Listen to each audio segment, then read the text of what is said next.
You're watching New Vision TV News with me, Ruth Inaseje. We broadcast from the New Vision newsroom. We are going to look at the news around Uganda, around East Africa, around the world, and later in the bulletin, we shall have a look at our daily Pearl of Africa series and also a special report. We start with the news around Uganda, where we look at stories making headlines across the country. We start from Kampala. Although President Museveni has advised Professor Nsibambi's family to accept his death as God's decision, he personally has strong reasons to regret his longest Prime Minister's departure at 78 years, which he says came too early. Addressing the widow, children and the family at their home in Bulange today, Museveni enumerated the late Nsibambi's virtues as a nationalist, academic, Christian and a parent. In our special report later in this bulletin, New Vision TV analyzes the depth of Nsibambi's role in shaping of Museveni's administration. Let's move on to Wakiso district. It has taken pilgrims from Gulu Archdiocese 2 weeks to reach Namugongo. The over 100 pilgrim Catholics started their 330-kilometer journey to Kampala on May 16th. The Archdiocese of Gulu was chosen by Uganda Episcopal Conference to animate this year's celebrations of Uganda Martyrs' Day. Other pilgrims from various parts of the country have also reached Namugongo. Uganda Martyrs' Day celebrated at Namugongo Shrine every 3rd of June. News coming in from Nebi District. The National Resistance Movement Electoral Commission will tomorrow and Friday this week start the process to elect the party's candidate to contest for Nebi District chairmanship. The position fell vacant after the death of William Ezrom Aleo, who died after being involved in a car accident last year in September. Elections are to be held on July 11th. NRM Electoral Commission boss Tanga Odoi said joint campaigns will be held in Nebi on June 8th and party NRM primaries will take place on June the 10th. And news from Kayunga District, over 10 million shillings was raised in cash and pledges during the fundraising function organized by Kayunga District Youth Network Kayonet to get money that would cater for the well-being of Ronald Sebulime's children and other orphans in the district. Sebulime was killed by the police on 24th March 2019 at Nagoja Trading Center in Mukono District after being arrested on allegations that he was trailing on a motorbike the ICT Minister Ida Nantaba with intentions of assassinating her. Investigations into the matter are still ongoing. The NRM Vice Chairperson of Eastern Region, Captain Mike Mukula, who was also the chief fundraiser, said orphans needed to be helped, noting that they are very innocent. He offered 1 million shillings to Sebulime's children. Sebulime left 4 children. Over 300 other orphans from the district turned up for the fundraising. Let's move on to Kamuli District, where traffic from Mbulamuti Ferry to Kamuli Town in Kamuli District has been paralyzed since Saturday after the culverts of River Chikutu caved in during the Friday downpour. This has forced motorists, including the Speaker of Parliament, Rebecca Alito-Akadaga, to divert to the alternative route of 15 kilometers. Popularly known as Kadagal Road, the road links Kamuli to Kayunga District and the Central Region. Motorists and cyclists are now using Chiyunga, Bulamuka, Chituba, Bulunya, Busota, Kabuche, Bufumba route before connecting to Budumbula and Kamuli town. The gushes of downpour overwhelmed and swept away the culverts and hardcore, which the Dynasty Contractors, a local road construction firm, have struggled to fix since last year. A report coming in from Mukono District. Now, the Mukono District Council has delayed passing the financial year 2019-2020 budget of 44 billion shillings after the session convened to handle the business ended prematurely. The session flopped as a result of failure to follow the council's standard rules of procedure and raised on the floor by Fred Musonge, the councillor representing Nama Sub-County. Musonge quoted the laws governing the local government councils, including the standard rules of procedure rule regarding the agenda. He read, A notice calling the council meeting together with the agenda for the meeting shall be circulated to each member of the council for at least 7 clear working days before the day of the meeting.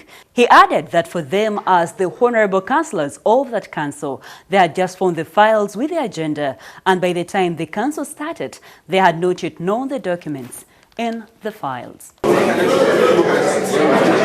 Let's close the news around Uganda from Gulu district. Now, drug shop owners in Gulu were thrown into panic as the National Drug Authority calls the district to shut down drug shops operating without licenses and employing unqualified personnel. According to NDN Northern Region Manager David Kagwa, 27 drug shops were closed and medicine estimated at 12.5 million shillings impounded.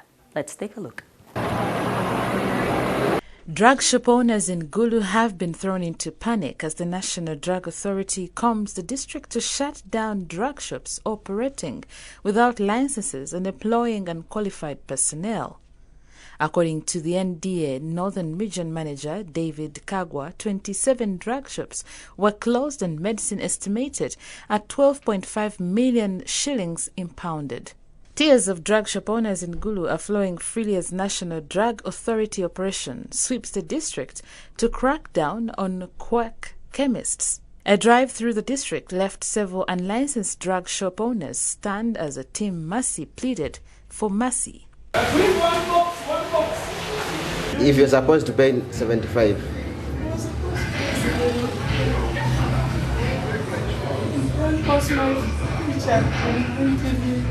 Some were operating in a single room which doubled as a bedroom, while others tried to bribe their way out. So I think we are making one box. Do we have anything here? They complained of high house rent, thus delay in paying for license.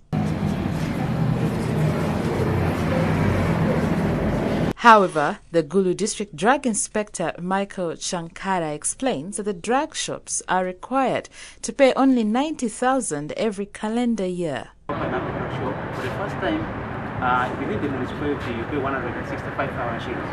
That is when you are testing licenses for the first time. Then in the subsequent years, you have to renew your license, and you pay 127,500 shillings.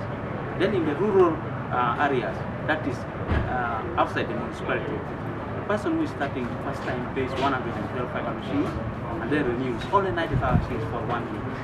The team drove under rain to faraway areas of Chwelo and Unyama.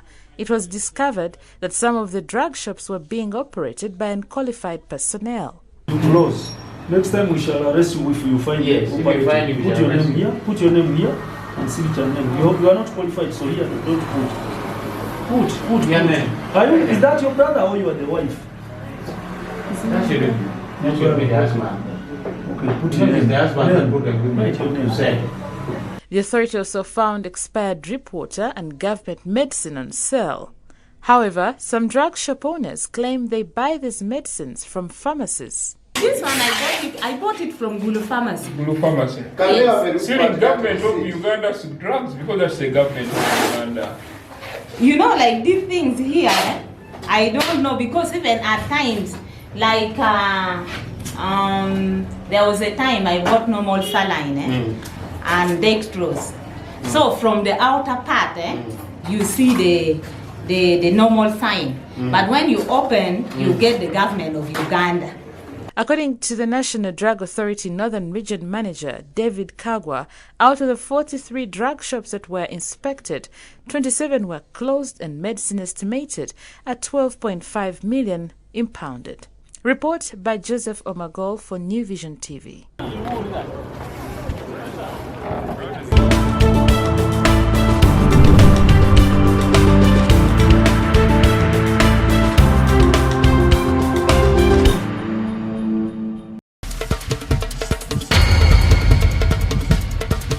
Now let's move on to the news around East Africa. We start from Kenya. Now, Kenya has requested the World Bank for $750 million loan to fund affordable housing, agriculture and other development projects amid concerns the East African nation is taking on a too much debt. The World Bank will meet Tuesday to consider Kenya's request. The money is to support the East African nation budget. Moving on to Tanzania, Tanzania expects a consortium of international oil companies to start building a long-delayed liquefied national gas LNG project in 2022, according to a statement from the Energy Ministry. Construction of an LNG export terminal near huge offshore natural gas discoveries in deep water south of the East African country has been held up for years by regulatory delays. The government says talks with a group of foreign oil and gas companies led by Norway's Equinor on developing the LNG terminal will be concluded in September. Moving on to Rwanda, construction works on the Rwandan side of the Gatuna one-stop border post will be completed by the end of next month, Transport Minister Jindidu Uwihangari said. Rwanda closed the Gatuna border crossing in February ostensibly to allow the speedy completion of the construction. But it also closed Chanika and Mirama Hills and blocked Ugandan goods entering. The government further blocked its citizens crossing into Uganda, which has affected cross-border trade. Closing off the news around East Africa is a story from South Sudan. South Sudanese government has reversed an earlier decision to cancel accommodation of the negotiating delegations that discuss the implementation of the revitalized peace agreement. Due Mathok Ding, head of the Committee for Accommodation, has informed hotels accommodating NPTC members about the decision made not to end housing in their hotels. Beyond East Africa, let us take a look at the news around the world. We start from Mozambique. Islamic insurgents have resumed attacks in northern Mozambique after a cyclone last month killing nearly 24 villages and torching homes in a mounting political threat in the run-up to a general election. A Shodi jihadist group that has targeted Cabo Delgado province since October 2017 briefly halted attacks after Cyclone Kenneth made landfall on April 25th, leaving 45 dead and 250,000 affected. Relief teams and UN agencies are still searching for survivors and distributing aid when the Islamics returned to action.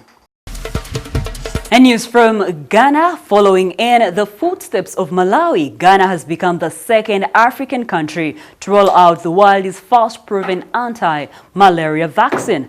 In a country that has had over 5 million confirmed cases of malaria last year, it's hoped that this new measure will reduce the risk children contracting the disease. The Ewim Polyclinic Health Center in Cape Coast recorded over 1,000 cases of malaria in children under the age of 5 last year. And in China, Chinese telecom giant Huawei has stepped up its legal to turn over U.S. legislation barring America federal agencies from buying its products amid an escalating high-tech dispute. Huawei filed suit against the U.S. bill in March, calling it unconstitutional and saying the U.S. Congress had failed to provide evidence to support its restrictions on Huawei products.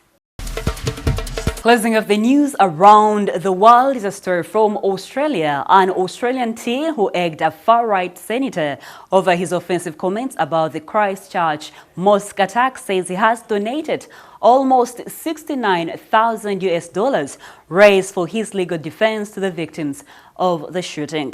William Conley, nicknamed Egg Boy, made international headlines when he cracked an egg over controversial then Senator Frasa Animingi's head at a press conference after the massacre of 51 Muslim worshippers.